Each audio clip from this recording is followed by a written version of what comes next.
প্রিয় ছাত্রছাত্রীরা, হাসিফুল কোচিং সেন্টারে তোমাদের স্বাগত জানাই। আজকের এই ভিডিওর আলোচ্য বিষয় হলো মডেল অ্যাক্টিভিটি টাস্ক চতুর্থ শ্রেণীর পার্ট 5 ও পার্ট 4-এর বাংলার প্রশ্নোত্তর নিয়ে আলোচনা করা হবে। তো ভিডিওটি না টেনে সুন্দরভাবে দেখার অনুরোধ রইল। প্রথমে পার্ট 5 আলোচনা করা হবে পিডিএফ আকারে এবং তারপরে পার্ট 4 আলোচনা করা হবে। তো দেখে নাও আজকের ভিডিও। তো পার্ট 5-এর দেখে নাও। আগস্ট 2021-এ যে সেকেন্ড সিরিজের প্রশ্ন ছিল সেগুলি। প্রথমে নিচের প্রশ্নগুলির উত্তর দাও। 1 নম্বর দাগের প্রশ্ন হচ্ছে, সেই স্তব্ধতার মধ্যে উবার ফিসফিস গলা শুনতে পেলাম। উবা কোন কথা ফিসফিসিয়ে বলে উঠেছে?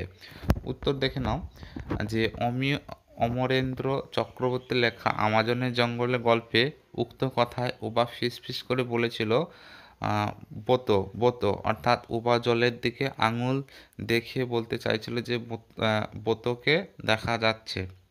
তারপরে 2 নম্বর দাগের প্রশ্ন হলো, জলের নিচে বোতোকে দেখতে দেখতে আমি মনে মনে বললাম। কথক মনে মনে কি বলেছিল?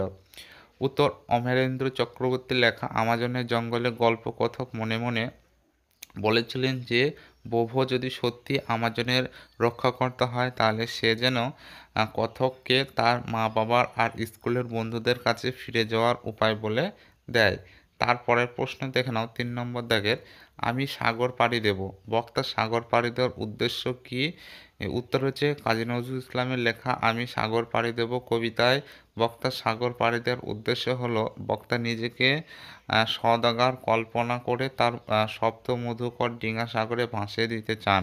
বক্তা চান সমস্ত ঘাটে সারা বিশ্ব জুড়ে চলবে তার কেনাবেচা, সমুদ্র ঢেউয়ের দোলায় তার ময়ূরপঙ্খী বজরা বাণিজ্য করে বেড়াবে এবং তিনি দুর্মূল্য রত্ন মানিক আহরণ করবেন। এছাড়াও তিনি চান দ্বীপে দ্বীপে সকলকে তার আগমনের প্রত্যাশা করে থাকবে এমন শক্তি বা ঝিনুক তাকে নজরানা হিসাবে মুক্তমালা উপহার দেবে। তারপরের প্রশ্ন নম্বর হচ্ছে 4, যে দক্ষিণ মেরু অভিযান গদ্যাংশে এদের নাম কোন কোন প্রসঙ্গে এসেছে? এদের নাম এবং প্রসঙ্গ ছক আকারে করে দিয়েছি, তো তোমরা দেখে নাও এবং ভিডিওটি না টেনে সুন্দরভাবে বুঝবে। 1 নম্বরে দেখে নাও, sir Clements Markham royal geographical সোসাইটির প্রেসিডেন্ট স্যার ক্লেমেন্টস মার্কহামের সঙ্গে লন্ডনের রাস্তার স্কটের দেখা হয়েছিল এবং তিনি স্কটকে অভিযানের অধিনায়কত্ব গ্রহণ করার পরামর্শ দিয়েছিলেন। 2 নম্বর হচ্ছে আর্নস্ট শ্যাকলেটন ডিসকভারি নামক জাহাজের একজন খুব বড় নাবিক ছিলেন স্যার আর্নস্ট শ্যাকলটন। তারপর হচ্ছে উইলসন ডিসকভারি নামক জাহাজের একজন খুব বড় নাবিক ছিলেন sir Ernst Shackleton. Wilson Scott ও শ্যাকলটন সঙ্গে 19টি কুকুর নিয়ে 1902 সালে নভেম্বর মাসে যে যাত্রার আয়োজন করেছিলেন। তারপরে হচ্ছে ইভান্স অনাহারে শরীর অবসন্ন হওয়াতে দক্ষিণ মেরু অভিযানের পর ইভান্স পড়ে গিয়েছিলেন এবং তুষার এসে তার মৃতদেহের উপর কবর রচনা করেছিল। তারপর হচ্ছে 5 হচ্ছে আমুন্ড সেন দক্ষিণ মেরুর প্রথম আবিষ্কর্তা গৌরব অর্জনকারী ছিলেন নরওয়ের বিখ্যাত আবিষ্কারক আমুন্ড সেন। তারপরে প্রশ্ন হচ্ছে 5 নম্বর দাগের প্রশ্ন হচ্ছে, আলো নাটকের পাত্র পাত্রী কারা? তাদের মধ্যে কাকে তোমার সবচেয়ে ভালো লেগেছে এবং কেন?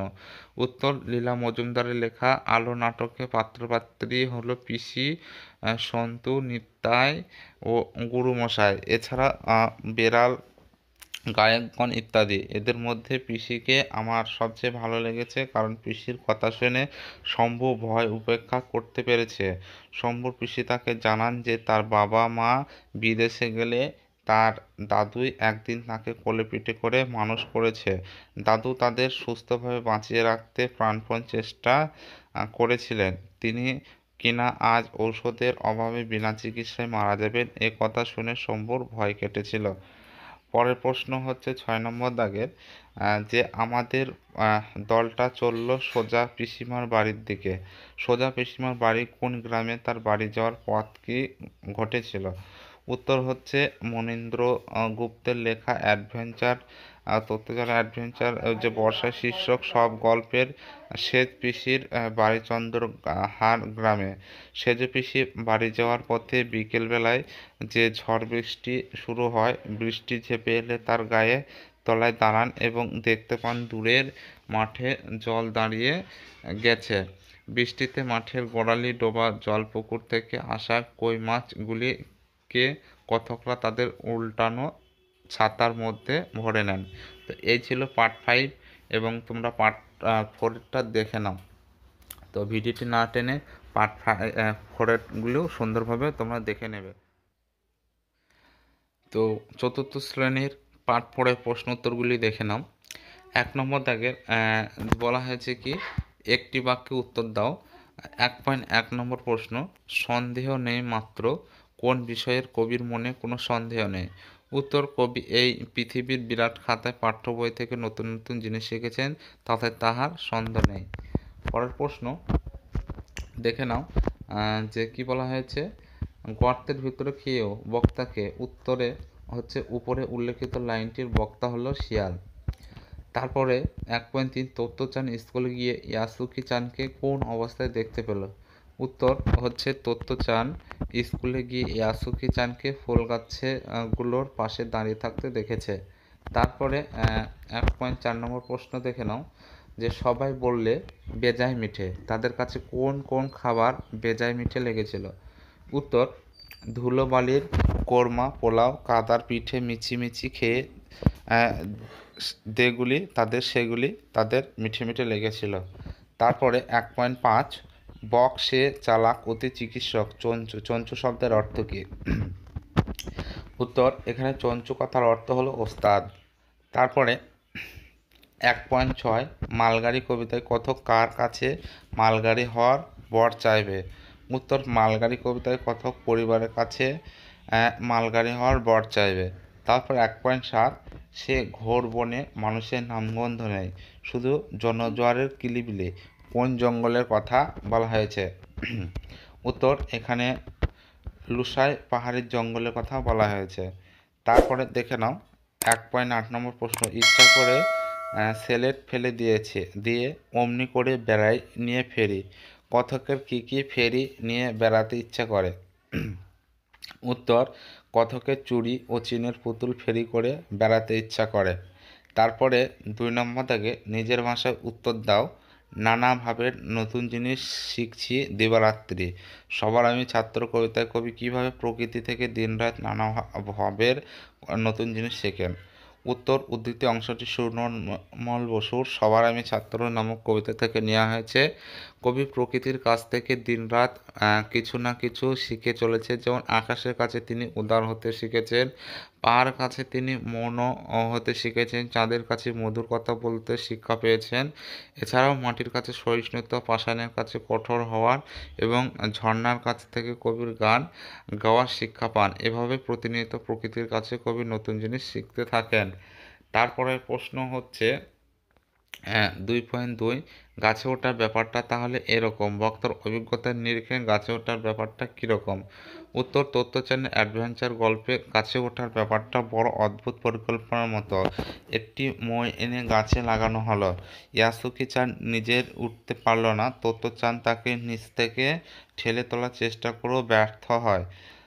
এরপর একটা সিঁড়ির মতন মই এনে লাগানো গাছের গোড়ায় অনেক কষ্ট করে ইয়াসুকি চান এর মাথায় পৌঁছালো। ভাগ হওয়া ডালে দাঁড়িয়ে তত্ত্বচান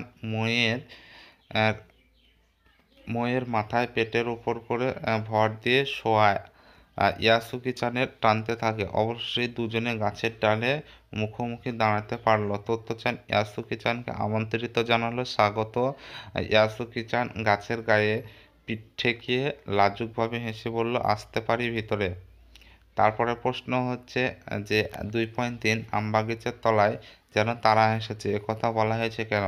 উত্তর, বনভোজনের কবিতায় নুরু, পবিলা, এখানে পুষি, আয়েশা, সফি এই ছেলেমেয়েরা দুপুরে না ঘুমিয়ে আমবাগিচাতে এসেছে বনভোজন করবে বলে। নিষ্পাপ শিশুদের এই খেলার কথা এখানে বলা হয়েছে। তারপরে হচ্ছে টিকা লেখ, পটগুলটিস রাগ বাড়ানো এবং কবিতায় গল্প বলা। তো দেখে নাও যে পটগুলিটি কি। লেখিকা পূর্ণলতা চক্রবর্তী ছেলেবেলায় তার পিস্তুত বা খুড়তুতো জ্যাঠাতুতো ভাই বোনদের সাথে ছাদের এক পাশে জমা করে রাখা গঙ্গা মাটি দিয়ে গোলাগুলি তৈরি করতেন। যুদ্ধে খেলার জন্য কাদার এই বস্তুগুলিকে পটগুলিটিস বলা হতো। তারপরে হচ্ছে রাগ বানানো। লেখিকা পূর্ণলতা চক্রবর্তীর ছেলেবেলায় এক মজার খেলা হলো রাগ বানানো। অপছন্দের লোকটির সম্বন্ধে অদ্ভুত গল্প বানিয়ে তাকে নাকাল করা হতো। সেই সঙ্গে লোকটি বোকামির ঘটনা কল্পনা করে মজাও করা হতো। এটি ছিল রাগ বানানো। এবং কবিতায় গল্প বলে। লেখিকা পূর্ণলতা চক্রবর্তীর ছেলেবেলায় এক মজার গল্প হলো কবিতায় গল্প বলা। একটা জানা গল্প দিয়ে একজন একটি লাইন বানিয়ে বলতো, এভাবেই ওই গল্প শেষ করতে হতো। তারপরে হচ্ছে মালগাড়ি। কবিতায় কথকের মালগাড়ি হতে চাওয়ার তিনটি কারণ নির্দেশ করো। উত্তর, কথকের মালগাড়ি হতে চাওয়ার তিনটি কারণ হলো ক, মালগাড়ি চলার বেগ অত্যন্ত কম, এবং খ, দেরি হওয়া বা যাত্রী ওঠানো নামানো নিয়ে কোনো চিন্তা নেই। তিন, গ হচ্ছে মালগাড়ি অনেক পথ অতিক্রম করতে হয়। তারপরে হচ্ছে 2.6 বিচিত্র স্বাদ। কবিতায় শিশুটির মনে কিভাবে বিচিত্র স্বাদ জেগে ওঠে। উত্তর, রবীন্দ্রনাথ ঠাকুরের বিচিত্র স্বাদ কবিতায় শিশুটি রাতে জানালা খুলে দেখে যে পাগড়ি পরে পাহারাওয়ালা গলি দিয়ে যায়। সে হাতে একটি লণ্ঠন ঝুলিয়ে বাড়ির দরজায় দাঁড়িয়ে থাকে। রাত যখন 10টা বা 11টা হয় তখন রাস্তার গলি থেকেও থাকে না। শিশুটির ইচ্ছে হয় পাহাড়ওয়ালা হয়ে গলির ধারে আপন মনে জেগে থাকতে। তারপরে প্রশ্ন হচ্ছে 3 নম্বর দাগের নির্দেশ অনুসারে প্রশ্নগুলো উত্তর দাও। 1 নম্বর হচ্ছে দাগ 3.1-এ যে নিচের বাক্যগুলি সন্ধি বিচ্ছেদ পদ খুঁজে লেখো। সমুদ্রের একটি নাম রত্নাকর। তাহলে এই যে রত্নাকর আছে, এটা দেখো রত্নাকর সন্ধি বিচ্ছেদ করলে কী হবে, রত্নযোগ আকার, রত্নাকর। তারপর হচ্ছে 3.1.2 হচ্ছে আমাদের বিদ্যালয় আমাদের গর্ব। এখানে বিদ্যালয় হবে সন্ধি বিচ্ছেদ। তো বিদ্যালয় উত্তর দেখো, বিদ্যালয় হচ্ছে বিদ্যাযোগ আলয় সমান বিদ্যালয়। তারপর 3.1.3-এ তোমাদের দায়িত্ব সকলের স্বাগত জানানো। স্বাগত হবে, উত্তর হবে দেখো স্বাগত সন্ধি বিচ্ছেদ করে সুযোগ আগত সমান হচ্ছে স্বাগত। তারপর 3.1.4-এর হচ্ছে রমেশ শরৎচন্দ্র চট্টোপাধ্যায় একটি বিখ্যাত চরিত্র। এখানে উত্তর দেখো রমেশকে যদি সন্ধি বিচ্ছেদ করা হয় রমাযোগ ইস সমান হচ্ছে রমেশ। তারপর হচ্ছে 3.1.5-এ সকলের মতৈক্য মত হওয়া নয়। এখানে উত্তর হবে মতৈক্যটা সন্ধি বিচ্ছেদ করলে মতযোগ ঐক্য মতৈক্য। তারপরে দেখে নাও সন্ধি বিচ্ছেদ করো। সুধীর যোগ ইন্দ্র হচ্ছে সুধীন্দ্র। দাম যোগ উদর হচ্ছে দামোদর। পূর্ণযোগ ইন্দু পূর্ণেন্দ্র। দিবস যোগ অন্ত দিবাসন্ত। বনযুক্ত ঔষধি বনৌষধি। এবং টিকা লেখো দেখো স্বরধ্বনি। স্বরধ্বনি টিকা লিখলে কী করবে তোমরা 3.1-এ যে ধ্বনি উচ্চারণের সময় শ্বাসবায়ু বাকযন্ত্রের কোথাও বাধা পায় না, সে এবং অন্য ধ্বনির সাহায্য ছাড়া উচ্চারিত হয়, তাকে স্বরধ্বনি বলে। যেমন অ, হাস্যই ইত্যাদি, এগুলো হচ্ছে কি স্বরধ্বনির উদাহরণ। তারপর দেখো 3.2.3-এ 3.3.2 ব্যঞ্জনধ্বনি টিকা। যে সমস্ত ধ্বনি নিজে উচ্চারিত হতে পারে না, উচ্চারণের জন্য স্বরধ্বনির সাহায্য নেয়, তাকে বলে ব্যঞ্জনধ্বনি। যেমন ক, দেখো টান দিলে ক, ক এবং অ এর উচ্চারণ আসছে, খ, খ এবং অ এর উচ্চারণ আসছে, তা এগুলো হচ্ছে কি ব্যঞ্জনধ্বনি। তো ভিডিওটি কেমন লেগেছে অবশ্যই তোমরা কমেন্ট বক্সে জানাবে। আর এই ভিডিওটি এখানে শেষ, পরবর্তী আবার কোনো ভিডিওতে তোমাদের সঙ্গে সাক্ষাৎ হচ্ছে। ততক্ষণে তোমরা ভালো থেকো, সুস্থ থেকো।